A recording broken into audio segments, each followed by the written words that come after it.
the first part of our class. Obviously, this is new with the signing day and everything that went with it. Look at the class. The things that stand out to me is very athletic, a lot of speed. Another class with high character young men. A lot of these guys are on honor rolls, so I think that says a lot about them. We signed 5 from Florida, 5 from Georgia, 5 from Alabama, so that kind of stayed true to the 3 states that we really focus on by position: 8 offense and 7 defense. Just kind of talking briefly about each one of these guys. Start with Asa Martin, a running back. He is very versatile. He's a guy that really reminds us of Kerryon Johnson. He can run, he can catch. He's a very good pass protector. We're very excited about him. Our quarterback Joey Gatewood's a guy that's been committed to us for 2 years. Really, from my standpoint, he stayed loyal to us the whole time.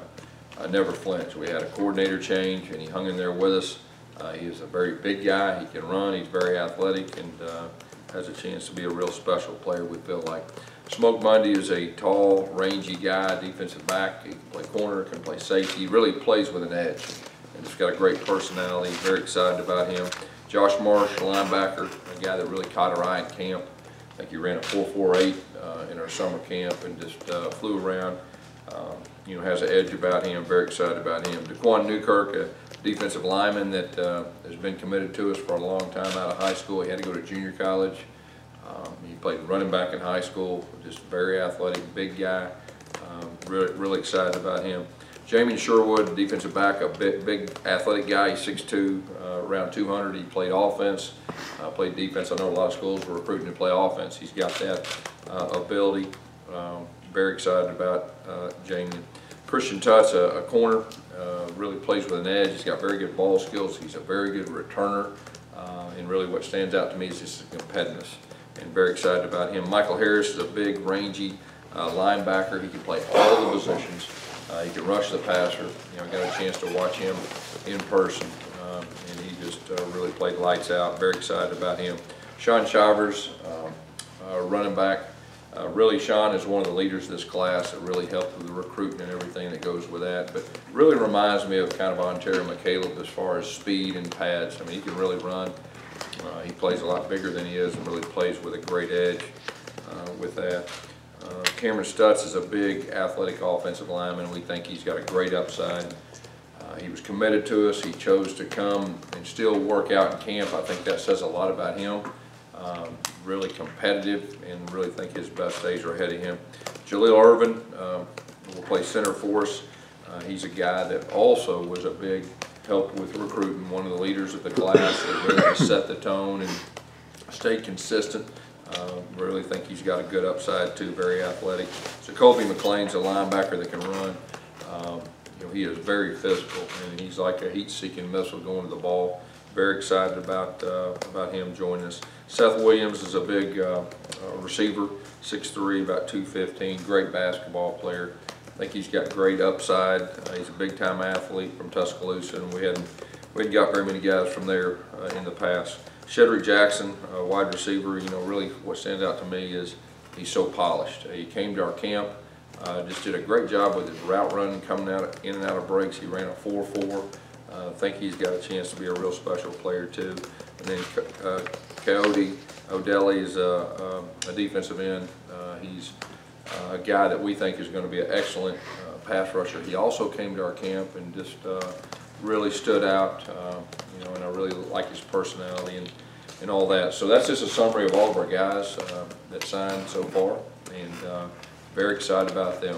Now on the other end, as far as bowl prep and practicing, we've had some very good practices. Every practice we've had, we've kind of put a window of time separated for some young guys, for guys that redshirted, for guys that didn't get to play that much, and just to try to spend a little extra time with their development. And it's been very good to see. We've seen guys improve.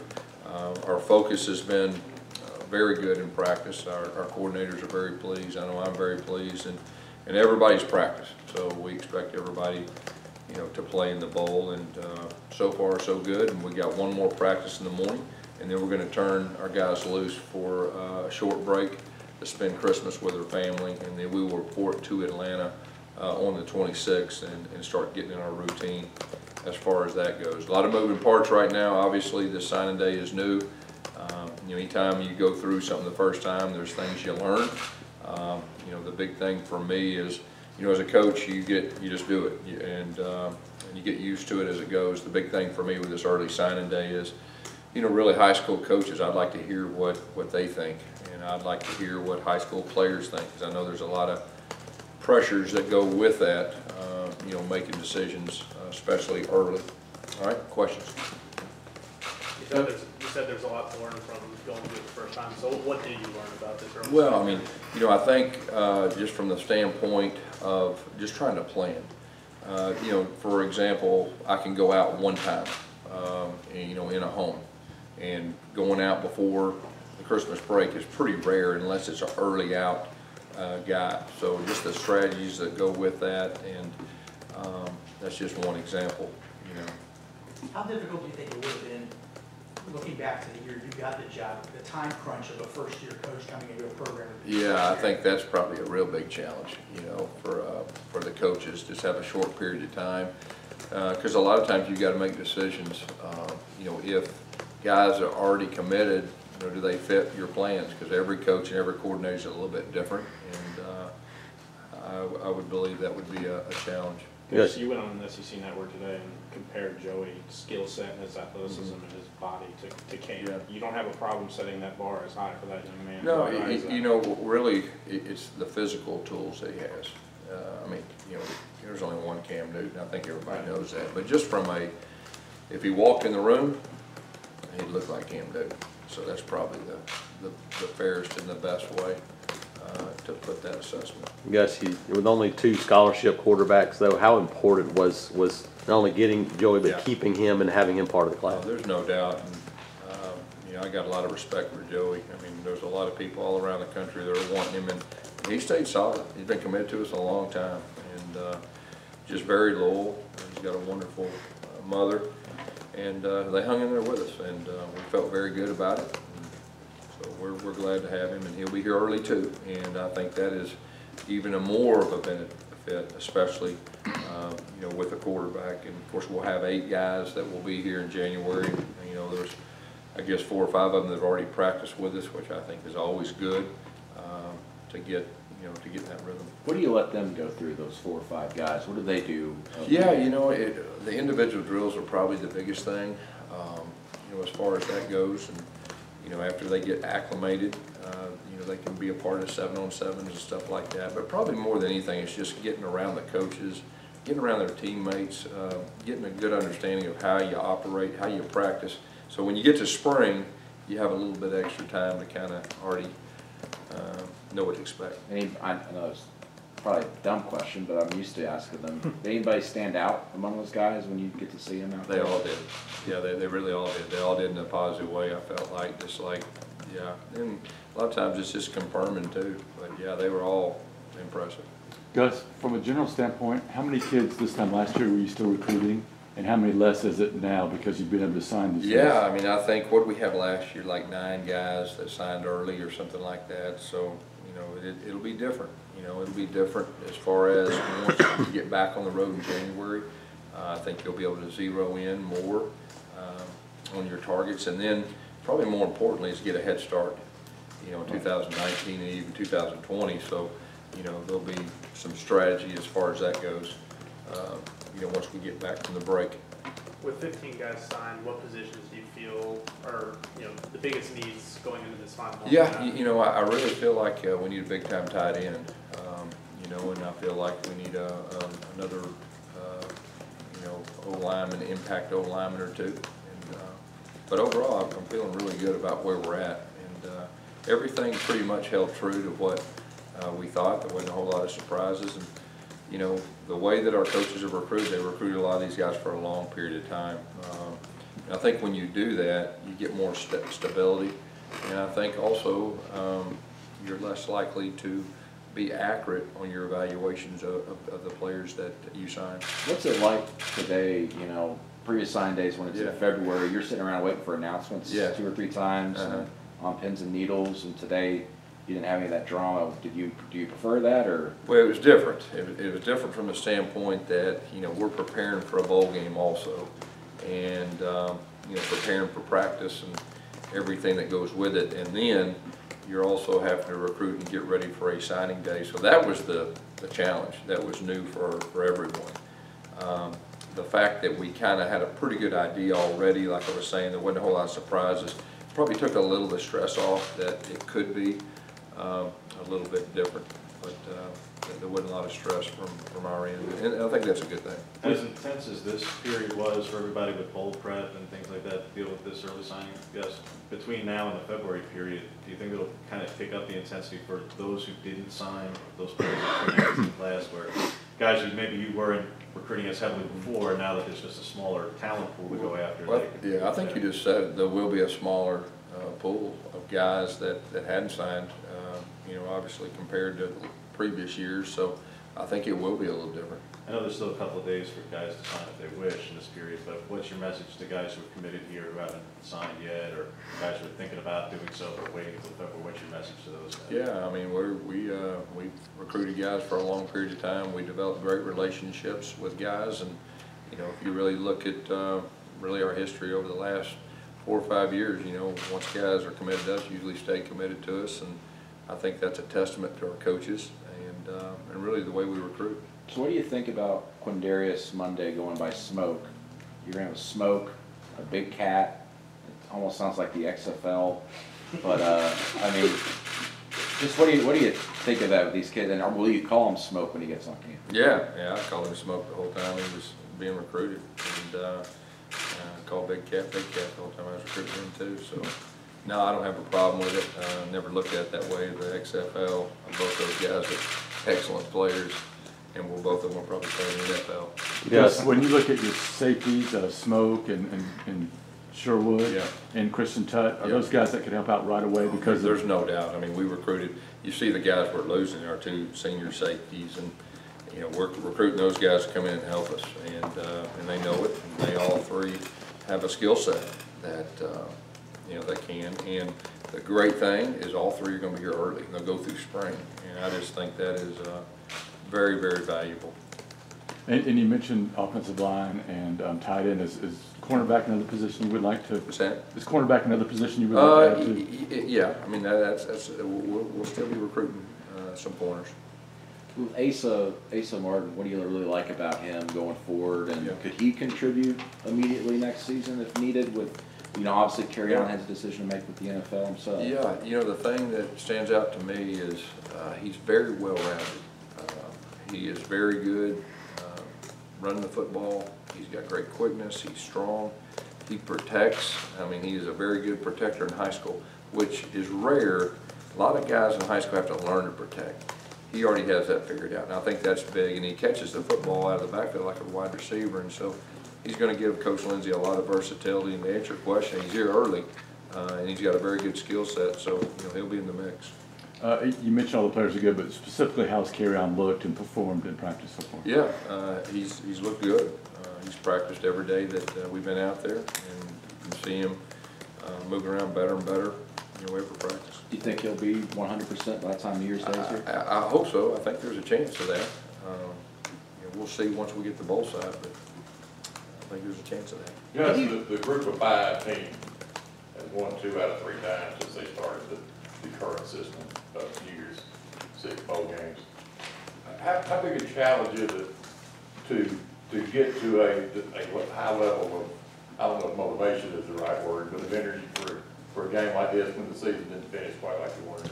You know, I think each team is different. And you look around college football, and that is definitely, you know, what you see. You know, who is motivated, who's not motivated, and we got great leadership on this team. They're very hungry. They're looking at it like, yeah, they were disappointed that we got beat the last game, but they're looking at it as an opportunity to finish this season off the right way. And we're playing a very good team. You turn the film on and see that. They got respect for them.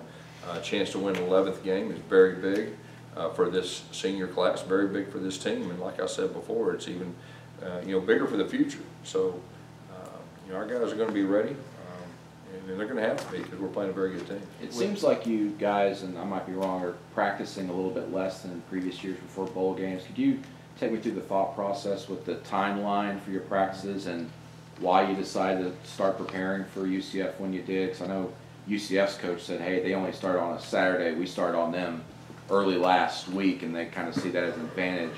What do you see that going? Yeah, no, this is really pretty close to what we've done in the past. And of course, we started, you know, on a Friday. That's what we started, and feel very good about the preparation.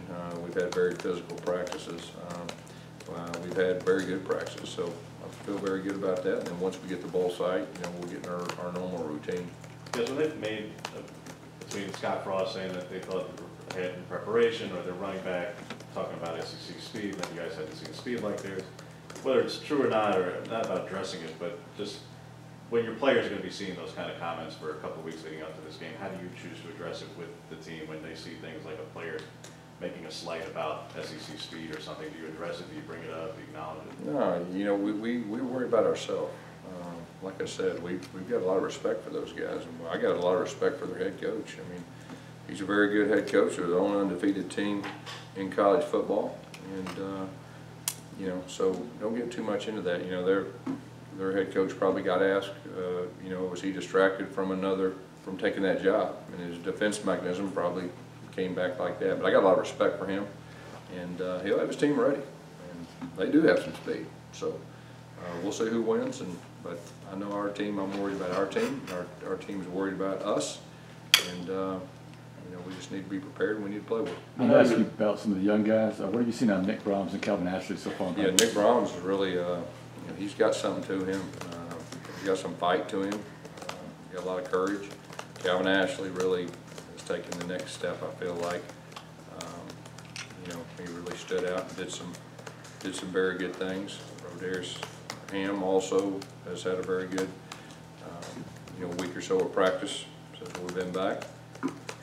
So, and most of those offensive linemen, and that's the best thing. Those guys that redshirted on the offensive line, this is really their first time that they're actually competing for playing time. And you've seen the urgency in that group really rise. So, you know, and that's usually what happens, and that's to be expected.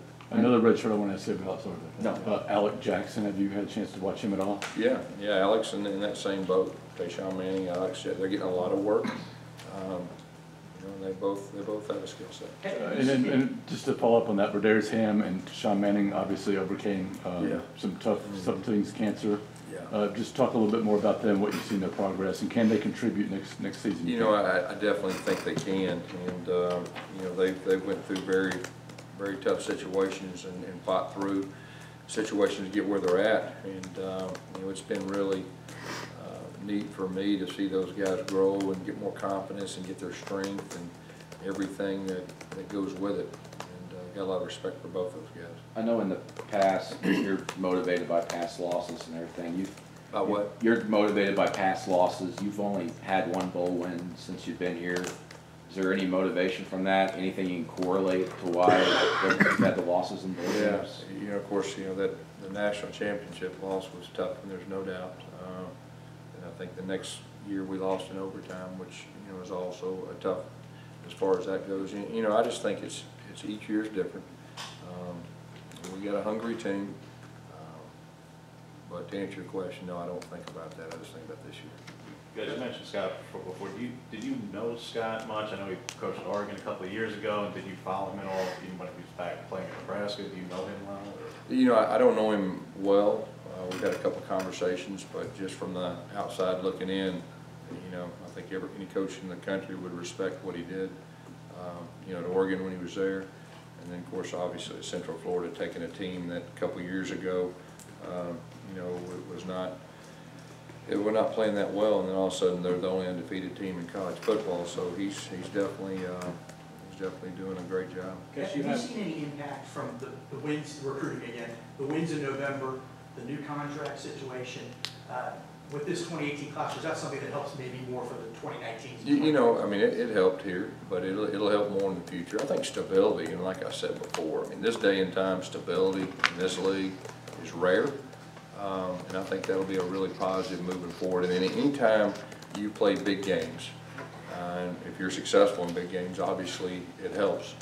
And so I think it definitely helped us, and I think it'll help us, you know, when we get back from Christmas, but definitely in the future. I think we're in a real good spot. Gus, you have Josh Marsh listed as a linebacker. I think there was a lot of talk about him maybe moving into safety type. He's got the position. flexibility to play both. Okay. There's no doubt about that. And the way he runs, you know, gives him a lot of flexibility. Chance to move him around. I think so.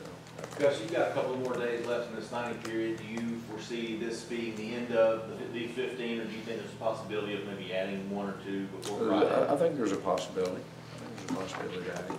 Guys, I talked to Josh, and he's like, he committed, boom, you know, right after getting offered, said he didn't need to think about it. When you think about a guy like that said, hey, I don't care who's here, I want to come, what does a guy like that mean? Yeah, it's pretty neat, really. It's rare, you know, and you offer him a scholarship and he commits right there on the spot, he's ready to go, you know, that's a pretty special deal. And, you know, he wants to be here, and I think that'll go a long way. Well, I think it's about the two other linebackers in the class, Gus, Harris and McLean. You've not, in the past linebacker signees, they're usually over 215 pounds. These guys are all a bit smaller. I understand the versatility to play safety or something. Yeah. Is that a change to how you guys kind of approach the linebacker position, or is this because you're just looking for versatile guys? Yeah, I think, you know, and obviously you're looking for guys who can run too, you know, and, you know, we feel very good about the linebackers we have, and I think, you know, everybody saw that this year. The linebackers we have this year was probably as good as any in our league, and, you know, I think we had one all SEC, and we probably should have had two. But just, these guys can run, they're very physical, they can tackle, they can help on special teams, so, you know, probably the versatility part. Do they remind you any of their position coach, Travis? They have sort of the That's same. exactly what I was thinking when he asked that question. Now, Travis was a little bit undersized, could run, was tough, all SEC, and so I was thinking that same thing as he was asking that question. You talked about the big picture focus for the practices before you go to Atlanta, and have you started to put in the game plan yet? And then what you want to get accomplished in Atlanta? Yeah, the game plan's it's in. I mean, we've got our game plan in. Our coaches have done a good job with the preparation with that. And then once we get to Atlanta, you know, we'll just review it again, you know, and we'll be able to have some good practice once we get to the ball site. All right, Coach. Okay. Thank you.